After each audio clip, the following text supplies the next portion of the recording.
welcome to Farm Girl Diaries. My name is Caitlin, and I thought I would do a video today because we have some new subscribers here, and I thought that it was about time that I did an introductory video on me and my goals for this channel and what I hope to do with this channel. So for the past 7 months, I have been showing up and putting out videos, and they've gotten a few views. It's not 0, and I've gotten up to 28 subscribers. Well, in the past week, I've gotten about 10 more. So I thought, I got 10 subscribers in a week. So we'll do a video introducing myself and just talking about the purpose of this video, the inspiration that I hope to give, and apparently just to showcase off this cat. So this is Monroe, this is Sawyer, and I have another cat upstairs named Willow, and they're normally in most of my videos too, because as you can see, they are a little needy. So I live on a 1/4 acre lot, and I'm not allowed to have any animals. So when I decided that I had this dream of homesteading, it kind of fizzled out right away. I really, really want chickens. I'm actually at the point in time where I am unhappy that I don't have chickens, and I'm unhappy that I don't have goats. I do have a plan, hopefully in the next couple months, to get quail. They're not chickens, but at least they would be an egg source. Again, not a chicken egg.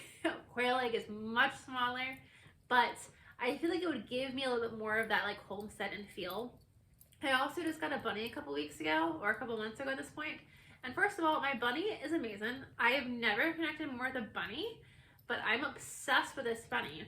But I think what is also helping me be obsessed with her is that I get that everyone has a bunny. Like, it's not a farm animal at all, but she's outside. I have to go outside to take care of her. So I feel like in my head, it's almost like I'm going outside to take care of animals.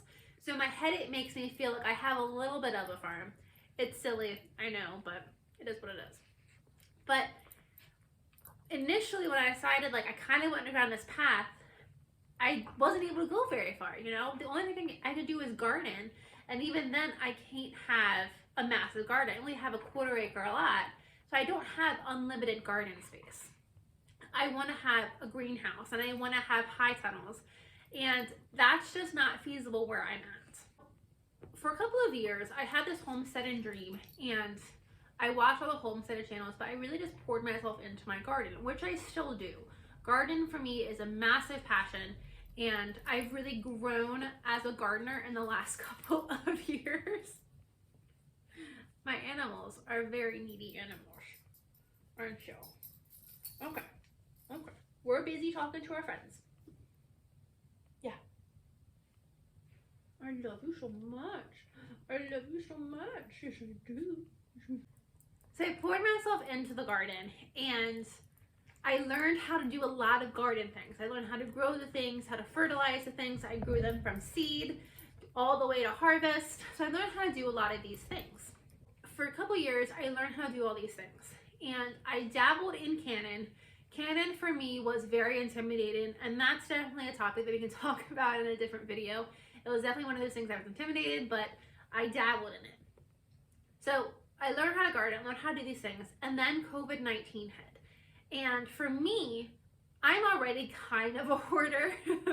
My grandpa, this is my theory at least. My grandpa was raised during the Great Depression. His family actually lost their farm during the Depression. So when he had my mom, he definitely instilled in her, we always have food. Their house was never without food. My mom's house is never without food. And as such, my house is never without food.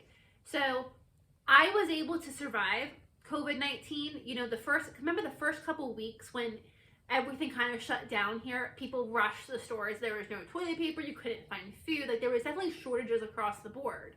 And I didn't really affect that. And I survived that initial, whatever you want to call it, surge of COVID, because I kind of already hoarded some stuff, and I kind of already had everything I needed to have here. So as COVID progressed, I really grew. I really grew in the sense that I need to have the things I use often in my house. So I use a lot of dog food and cat food. So I need to make sure I have them on hand. I needed to make sure that I had meat on hand. I eat chicken for about 90% of my meals. I needed to make sure I had chicken. And then as COVID kind of progressed, that first 2 years of COVID, we're going into the third year now, but the first initial beginning of the first 2 years of COVID, I really grew in the sense that I felt a calling. So I remember it was August, September 2021, and I could not sleep. It was about 3 to 4 months from like basically all summer into early fall where I couldn't sleep. I just had this massive calling, get your house in order, get things in order. And the scare changed multiple times. It was initially a second round of COVID. I don't even know what it was. I think COVID teamed up with the flu. We were going to have like a mega thing. And then at one point it was Ukraine and Russia. And then at one point, I don't even know what list we're on. And to be honest, my fear of what's coming. So in that summer, there was always like off in the distance, there was a big fear. And that's coming towards us. So I initially prepared for that fear. That fear is no longer there. And I think for me, that fear is no longer there, not because anything's gotten better. I think that, you know, inflation-wise, the economy-wise, we're not where we were last summer. But I think I've prepared myself enough that I'm no longer scared, that I can handle whatever is going to happen. So now I'm not just preparing for what could be coming in the future, I'm just preparing. So now I don't need to have just food on hand for the animals. I now have a rule in this house that at any point in time, I can shut these doors and they could stay shut for 6 months and I would be fine. And not only would I would be able to survive, but I could thrive. Now that does play into a couple accounts. I do assume I still have electricity. I do assume I still have water. You know, I do assume I still have some outside sources like that. But when it comes to food and when it comes to toiletries, when it comes to basic hygiene needs, when it comes to the things that I need to live on a daily basis, to survive on a daily basis, I could survive. So if the house was shut down in February, not only do I have the food, the hygiene products, everything like that, but I have the plants, I have the seeds that I could still have the garden. So I really have made it a goal of mine to make this house as self-sufficient as possible. And my house has really taken on a noun. And it's not just my home, it's its own entity. And the house is prepared. The house is stocked. At any point, this house could get locked up and the house could survive. So that's one of the reasons that I started this channel, and one of my hopes and goals for this channel is to share different things that you can do regardless of where you want to go with it. So for me, my ultimate goal is not to be a prepper, but it's to make sure that whatever happens in my neck of the woods, be it some sort of storm, be it something outside of my control like the economy or inflation, some sort of disease like COVID, whatever is going to come at me, that I am prepared to weather that storm here. So that's everything from medical supplies to clothing to ways to get from point A to point B in case of an emergency. You know, I do all these things. So that's my goal. But if your goal is to cut down on your grocery bill, learn how to make food from scratch, learn how to be more self-sufficient, cut that reliance on the grocery store, that's what I'm hoping to share with this channel, is what I'm doing and how you can do that for your own life, for your own purpose. So what do you take from this channel that you apply to your own life and for whatever reason?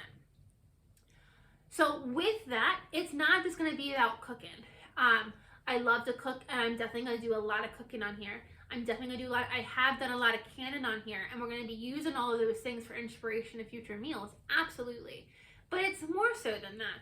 When I say I want this house to be locked down, and I want this house to be at all times ready to go to war if we need to, you know, ready to go 6 months without bringing anything in, there's more than just food.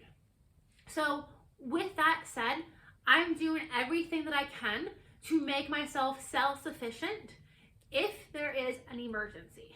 Now, Hurricane Ian, which just happened last week and devastated Florida, brought into a new realm for me that I am in no way prepared for any sort of flood. All of the things that I have require dry land.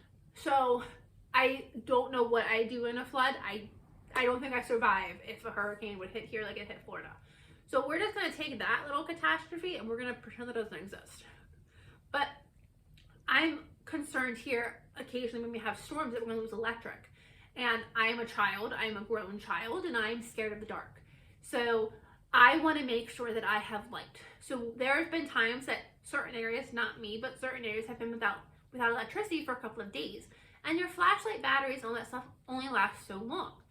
So I've taken upon myself to make candles. Now you can buy candles, but you can also make candles. And I do that for two different reasons. Number one, it is obviously cheaper. If I'm making my own candles, it is cheaper. And so far I've only made taper candles. I actually want to do a project this weekend where we're going to make our own wax melts and our own just like jar candles. But I make the tapered candles because that's a light source for me. I like knowing that if I lost electric right now, I could get these candles. I have the candlesticks. I have things to put the candles in. In an emergency situation, I could just get a cup and stick a tapered candle in it and light it. But I have candlesticks. I have these candles. In an emergency situation, lighting for me is not a concern. I have it covered between flashlights and battery powered things to my candles. My house is not going to be dark. And for me, that's important. I don't do the dark at all. Number two, what I like about having the wax on hand is in case we would meet a period of time where we have an extended power outage. Again, I have the resources on hand to make more candles. So not only do I like to have candles on hand, and I'll put a picture here to show you my candles, and they're not pretty. They're definitely not pretty, but they work. Every single one was fit to my candle holder, so I know they fit. And they're gonna work just fine, even though they are a little lumpy. Who knew candles had a little bit of a learning curve? Not me, but they do. But, so I like having the candles on hand, but I also like having a box of the wax on hand.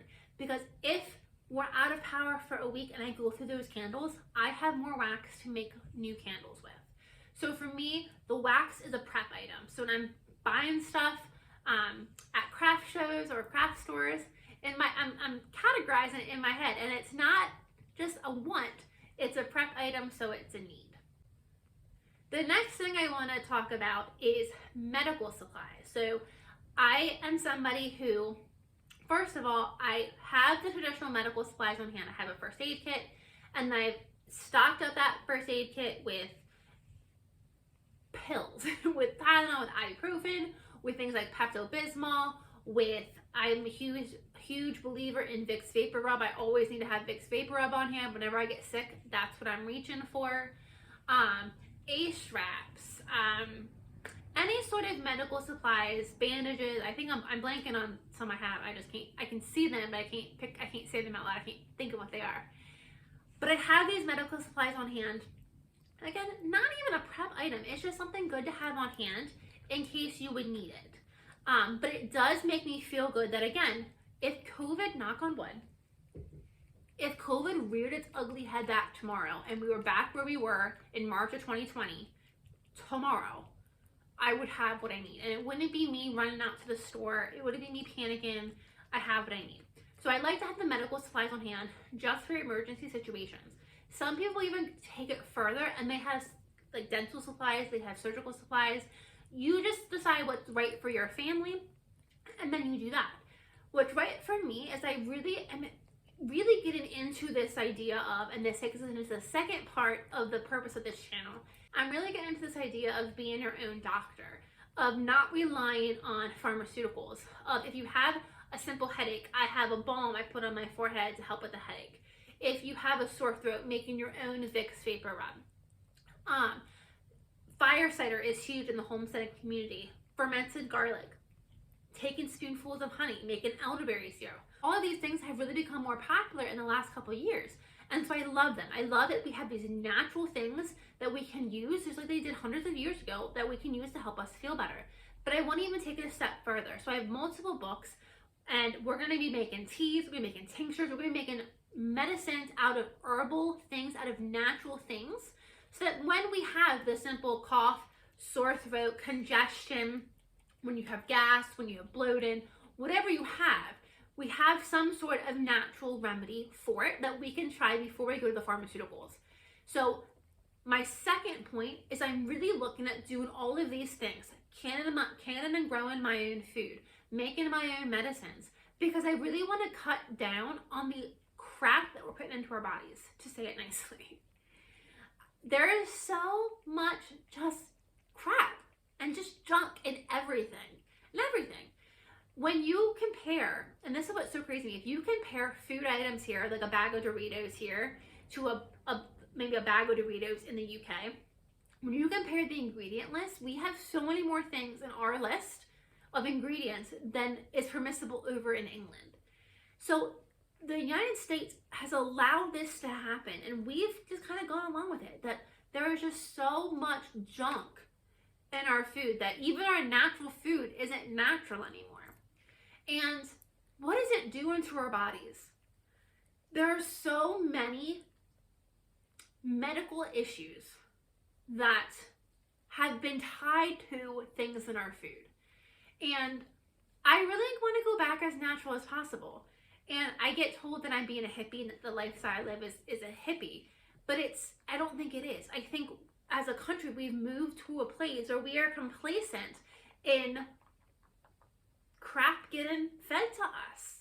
You know, if you actually took, let's say, a burger, I don't know if you know if a burger is a good idea, but let's say you took a burger and I loaded it with all the crap that is fed to cows on a commercial farm, and I put it on top of that burger, you wouldn't eat it.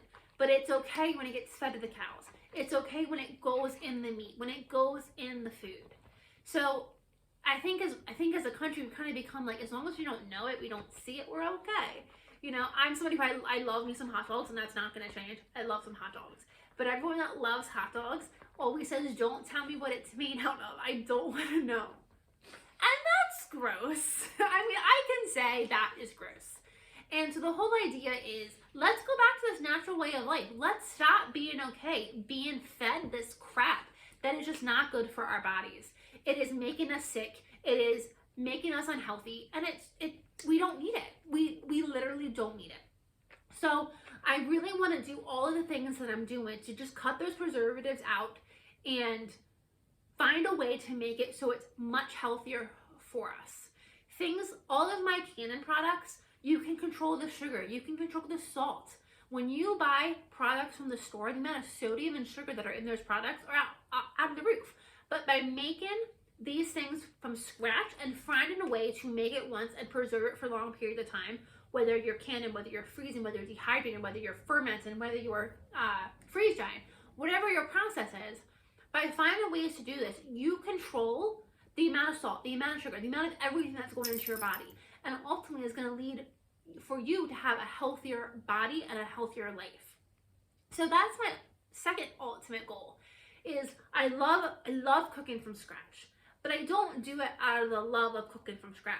I do it out of I know that there's nothing in here. I know that I'm making everything from scratch and it is healthy. There are no preservatives. It is good for your body.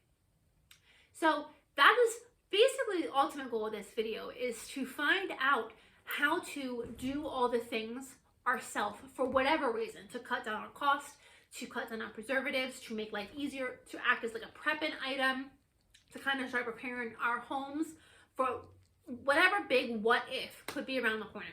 I have lots of videos planned over the next couple of weeks and couple of months, and now as we transition out of garden season and we transition into fall and winter months where we're not going to be outside too much, I have a lot of videos planned on a lot of these homesteading things, our medicines, our homemade soups and homemade canning items, homemade prepping items such as, you know, our candles, our lotions, our balms, stuff like that. I have all of these things planned for future videos to just help share how easy it can be to be self-sufficient.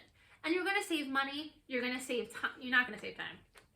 It's going to take you more time, but it's going to be so much worth it. You're going to save money. You're going to know exactly what you're putting in or on your body. You know you're going to have a resource that if something happens, you're able to do XYZ, fill in the blank. You're able to make candles so your family has light. You're able to get that chicken and butcher it and can it up for future meals or cook it up for future meals. You're able to identify plants outside and identify whether they are edible, whether they are medicinal, what they're good for. So my hope for this channel is that you come along with me while we go on this journey together. I have some knowledge that I've gained over the past couple of years, of course, or else I wouldn't have started this channel. But we're going to be learning a lot of things together. And we're going to be going outside of our comfort zone and doing these things together that will make us just a great homesteader, you know? That brings us to my final reason for this channel is I'm on a 1/4 acre of land. I don't have animals. I don't have acres of land. I have a garden and that's it. I don't have fruit trees. I don't have anything. And I still consider myself a homesteader. So you don't have to have a farm. You don't have to have anything special. You can still be a homesteader. I wrote a couple of articles for an online publication, and the one that I'm in love with is called The Modern Day Homesteader. And it talks about you don't have to have this, you don't have to have land in order to be a homesteader. It's what you have in your heart, what your goal is for your homestead. And that's what you have to figure out, and that's how you decide how you want to move forward. I hope you join me on this journey. I'm really excited about it. In 7 months, I've made a bunch of new friends. I have 36 people so far supporting me and watching me, and I'm very happy about that. I'm very pleased that you're here, and I hope we just continue to grow. And if you have any feedback, please let me know. I love talking about all of this stuff, so I would love to interact about it. And if you have any comments or ideas or suggestions, I'd love to hear that as well, because I want this channel to be what I envision in my head, and sometimes it doesn't always come across. So I hope that's coming across now. So thank you guys for joining me, and I can't wait to see what we're going to do in the next few months together. Okay, bye friends.